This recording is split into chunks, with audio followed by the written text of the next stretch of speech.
Hello, my name's Tom Staunton, and in this video I'm going to run you through an introduction to some models of career delivery. This was initially developed as a video for the Career Leaders course that we run at the University of Derby. So in this video, we're going to look at some fundamental ideas that discuss what career delivery should look like, some different concepts. There are other concepts. I just wanted to focus on three, which kind of get into what career delivery could look like, what you might look at as a program. The first of these, we're going to look at the curriculum design model. So the point of this curriculum design model is to gain an overview about what could be in a career program as a whole. It's a series of critical questions to ask to help you think through what your program should look like, and it kind of gives you a process to work through to develop a program from the bottom up. So the model is the Nottingham Trent University curriculum design model. It's similar to other models that you might get from people like Biggs and Tan, if you're sort of interested in other references. But it basically works as a cycle that you can use to design and review any sort of area curriculum, including careers curriculum. So let me walk you through the stages and sort of talk about what they mean, and give you this so you could think about how you could take it away and use it for yourself. So firstly, you need to start with your aims, and I probably prefer like a single aim rather than plural aims, that people have different views. This tries to describe at the top level what you want to achieve. So your aim might be something like that you want all learners to develop the career development skills that they need for their future career. Or you want all learners to make an effective transition at the end of leaving the institution. Or you want all learners to gain the critical skills to understand and act in the world for themselves, or whatever you want it to be. It should be a single statement. It should be like an overview statement of what you really want, what you believe careers work should be about. It should be decontextualized, and it should be separate from separate learning outcomes. We'll come on to those later, but this is like your benchmark. What do you want to achieve? So once you've got this overall aim, the next thing to do is to think about the particular institution that you're looking at. So you probably need to do some analysis around where you're up to at the moment with maybe achieving the same. What are the specific characteristics of your institution? What are the specific characteristics of the learners? What maybe different groups are learners in? So you understand the context that you're trying to deliver your aim into. This might be sort of where you're up to so far, what barriers might be in place, how might we need to differentiate this between different learners. Then, once you've got a clear view of your aim and you've done your institutional analysis, you can come up with some specific learning outcomes. So your learning outcomes are the things that you're going to actually measure against. It's probably taking the aim and breaking them down into a series of particular things which are sort of measurable statements. If you want to use SMART, so specific, measurable, achievable, realistic, time-bound, then that might be sort of a helpful way to structure these. But these are a series of individual statements that, when combined together, would lead to your aim being achieved. So if you're, for example, looking at you want all learners to have the career development or the career management skills that they need for their futures, you might break that down into outcome 1, all students will develop sufficient self-awareness of their skills and attributes. Learning outcome 2, learners will gain a clear view of their personal values and drivers for their career. Learning outcome 3, learners will gain a clear understanding of opportunities available to them, and so on and so forth. Maybe sort of like 4 or 5 things we've brought together and sort of combine into this idea we talked about as a potential aim of having the career and management skills that they particularly need. So these would be specific learning outcomes that you'd want to achieve. This done, then you'd move into the delivery, which is split between content and methods. You'd then want to think about, well, in order to develop these learning outcomes, what content do we want to expose people to, and what methods do we want to make use of? So content is like what do they need to know, what we deliver to them, and then methods is how we're actually going to get it across. And that together sort of describes what delivery looks like. That should be coming out of the learning outcomes. So you should be able to look at your learning outcomes and then to have selected appropriate content and and methods which will lead to those learning outcomes being achieved. Next, once that's done, you actually need to conduct some sort of a validation exercise, some way of checking that you've done what you want to set out to do. That's why the arrow points back from validation to learning outcomes, because you should be at some point checking whether you've actually achieved those learning outcomes or not. And then finally, the final stage of the process is to conduct some evaluation. So a validation will give you a yes, no, we have or haven't achieved them. And then evaluation will say, well, if we haven't, and it's likely that you're not going to achieve all of your learning outcomes for all of your learners, what can we improve to make that better next year or next time we run the program?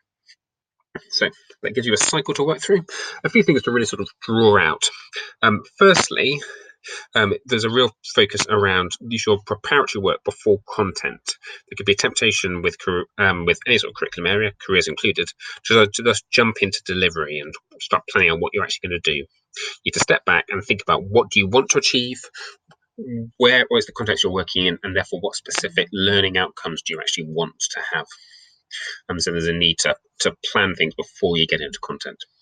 Secondly, there's a real focus around assessment and evaluating what's actually happened. There's no point delivering a load of stuff if you don't know whether it's actually been achieved or not. And then thirdly, I think there's a right focus around the learner. So one of the things that good aims and good learning outcomes do will actually focus on the learner and what change you want with the learner. I'd say strong learning outcomes will be things which will describe what the learner could or couldn't do. So can have the self-awareness needed for their career, will understand appropriate options, things like that, rather than having learning outcomes which are around delivery, which will inform people of options, provide support around self-awareness. That can seem like a subtle difference, but you should be focusing your learning outcomes on what you want to achieve for your learners, because ultimately your program is there for them and not for you. And moving away from just having outcomes being things that you describe in terms of content, things which are delivered. You want to create change, and so you need to be aiming for that change and then measuring against that change. As a side note, if you're working a lot around the Gatsby benchmarks, I'd say that most of the benchmarks really focus in around content and methods, and content particularly amongst those two. There's a real focus around involving employees in the curriculum, things being having opportunities for work experience, offering personal guidance, careers learning being contextualized into the curriculum areas. All of that really focuses on content. It doesn't really look at evaluation and doesn't look at your aims and your learning outcomes. So on one hand, that gives you more freedom to think about, well, what do you want to make the benchmarks mean for you? What do you want your aims and your outcomes to be, even if your hands are a bit tied in terms of the content? But on another level, it's really important to see that one of the big things Gatsby doesn't do is it describes what you should be delivering, but it doesn't say what effect you want it to have. So effective careers work transforms people's lives. And Gatsby implies some stuff around that, but doesn't really describe it. So one of the big jobs for you to do is to actually then go back to it and think about, well, what do we want the outcomes of employer engagement or of increased careers work in the curriculum to actually be, so that you're focusing on those areas and the actual transformation of your learners rather than just delivering stuff almost for its own sake. So hope you have an idea about what that curriculum design model looks like, and you'll find that as a helpful starting point for working through what it will mean to actually develop and think through strategically what a careers program could look at. Having seen that, I want to focus now on two particular parts of that, which there have been some thinking particularly developed around. The first, to think about aims. What are you actually aiming for with careers work? Kind of what's the point of careers work? To do that, we're going to look at some work by Tony Watts. He's a careers theorist, particularly writing in the 70s, 80s and 90s, looking at careers work mainly in English secondary schools. But he developed a typology which looks at the reasons that careers work might exist. It can sort of be helpful looking at these reasons to think about what you trying to actually aim at and achieve. So this is Watts 1996, his career policy rationales. This is initially used to analyze career policy, but you can also look at it in terms of the aims of a particular careers program. So you can see there are two particular axes of focus. One focuses between status quo to change, and one focuses between society to the individual. And when taken together, they create 4 rationales for what careers work might be about. Let me just discuss what these are. So firstly, you would have a conservative view. So focus on society as a whole and focus on status quo, which is all maintaining control over social structures and keeping things as they are. So in the media, you often get a sort of conservative narratives given around how careers work can do stuff to maintain society. So when people discuss skills gaps, not enough people getting into STEM jobs, productivity crisis, worries about having the right labour available to people post-Brexit, all of those sorts of things are conservative rationales for careers work. Careers work should be doing something for society as a whole, and it should be maintaining society and allowing society to work well. Moving around in an anti-clockwise way, the next approach is what is called a liberal or non-directive approach. This focuses on the status quo, but rather than on society, it focuses on the individual. So here, there's a big focus around authenticity, allowing people to be who they want to be. There's still a focus on status quo, not on change, but now the focus on the individual. So allowing the person to be their authentic self, might be a way of looking at it. So careers approaches which are really about being like non-directive or about being impartial, these have like a strong sort of liberal focus, when what careers work should be doing is allowing people to understand who they are and allowing people to make decisions in line with who they are. Moving around to progressive, so a progressive view still focuses on the individual rather than on society, but now there's a focus on change. A progressive argument would argue that there are some things which are commonly good and we should want people to have them. And this might need not just somebody being authentic, but some sort of challenge and change involved. Examples of progressive initiatives might be things like trying to encourage more women into STEM-based careers, or might be about encouraging greater sort of access to higher education from minority groups. So saying like it's generally a bad thing that there are less people from working class backgrounds or from ethnic minorities who go to university compared to middle class white people, and so and that's bad for those individuals, not exclusively for society as a whole. So the argument is made for the individual. It would be good for individuals if more people went to university. And so there's a focus then on changing the individual and giving them support they need to access something that they can't currently access, and giving them sort of the skills and the abilities to compete at a level playing field with other people who might have some sort of advantage. So we're kind of getting into sort of talk of like advantage and disadvantage, and on people changing and adapting. Sort of social mobility really comes under the progressive view.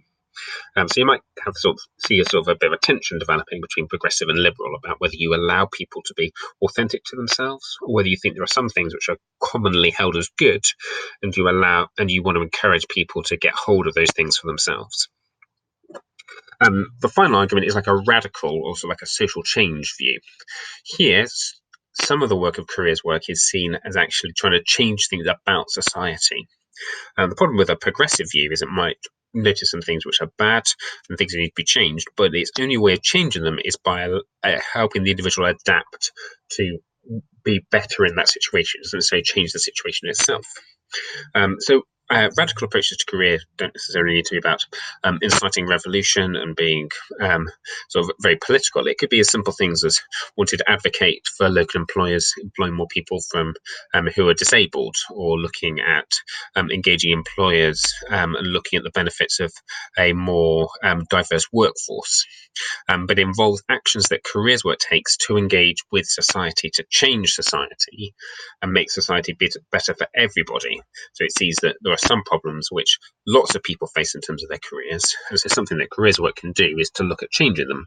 You'd either do that by equipping groups of people to sort of take responsibility and have the tools to work together to change those things, or the careers work on occasion might actually do direct advocacy of standing up on behalf of those people to change things about society directly rather than indirectly through the actions of others. So hopefully you can see that those all create sort of different narratives that you often hear about careers work, whether it should be liberal and impartial, whether it should be conservative and supplying the needs of society, whether it should be radical and sort of standing up and advocating for groups, or whether it should be progressive and giving individuals the skills they need to advance in their lives and sort of gain some sort of social mobility for themselves. It's not necessarily that you need to choose one against all others, but you'll probably find that there is a attempt that you're going to focus on. There will be always often hard edges where you have to choose between them, and so you will probably defer back to a particular area. So that's helpful for your own reflection on what you think is important in terms of careers work. But another thing to do is think about, well, how could you use this in terms of developing the aims of what you want to achieve? Maybe you want to have an aim which is really sort of like liberal and non-directive in its approach, or more progressive and about enabling social mobility. Picking up some of the language of the stuff discussed in this can be helpful for thinking about what the aims of a careers program, what you'd want it to be. So content, this is the final thing we're going to look at. Content particularly focuses on like what should be delivered as part of a careers program.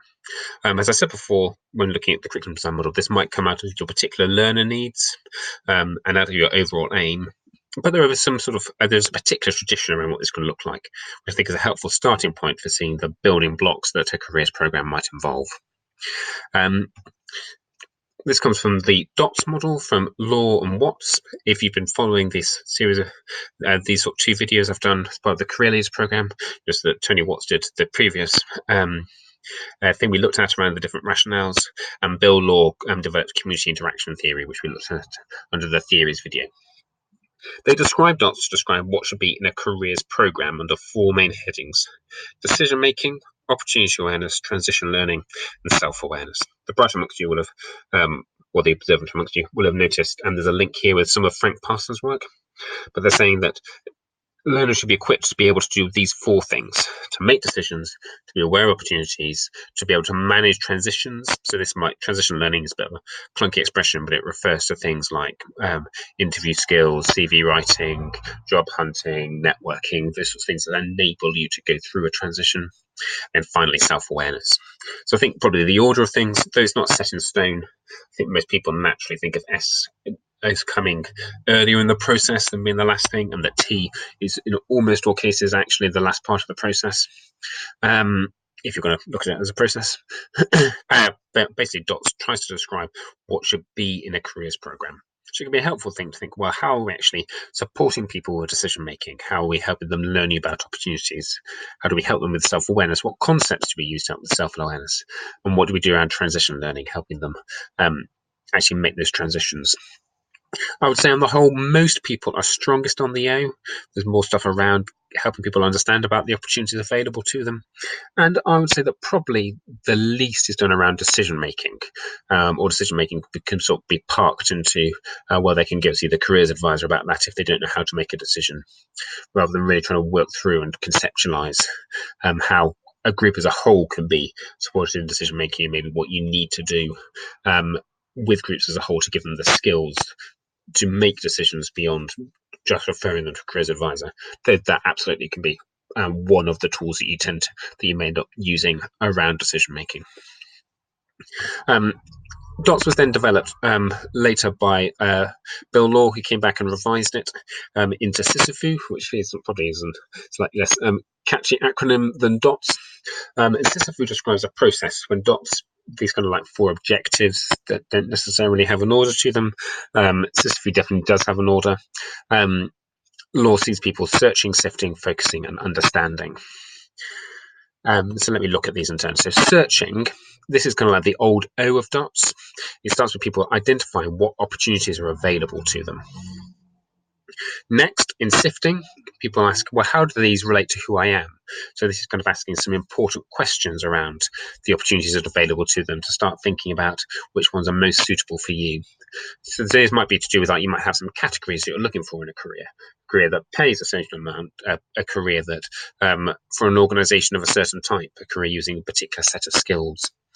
Those questions will come out of your own self-awareness and will kind of be supported by you working through looking at those opportunities and asking specific questions of them.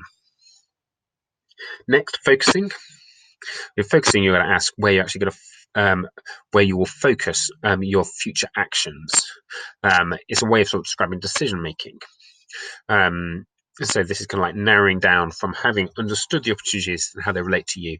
Think about, well, are any more of interest than others? You see this as slightly more tentative. It's not like making a hard decision, but focusing has a slightly sort of softer. Which ones are most interest? Which sort of where am I going to move towards focusing rather than making like a hard decision? And understand is asking what is my next step in light of what I've learned. What am I going to do about it? What is my next action? Is it building work experience? Is it talking to somebody in more detail? Is it actually applying for a particular opportunity? Is it deciding to do a particular course? So we have more of a process here. So this could be another way of approaching the content in your careers program, of working through supporting people, learning about opportunities available to them, sifting them so they can focus on which ones relate best to who they are, focusing on where they're going to actually end up taking action, narrowing down their options to some extent, and then understanding, thinking through what their next steps are. So a helpful question could be, well, do you enable those processes? Are they properly linked? Like sometimes the content can exist in a careers program, but there isn't necessarily the links there so that people can actually see how the various things that happen to them are understood. And is it evaluated? Could you see that people are actually developing the skills at these various stages and moving through to actually be able to take meaningful action for their future careers? So, some references to finish. Hopefully you find this sort of helpful and straightforward, and it's given you a bit of an overview of some models that you can use to start thinking about your career program. So you sort of think about how you design the curriculum as a whole, what your aim is going to be, and what content might it involve.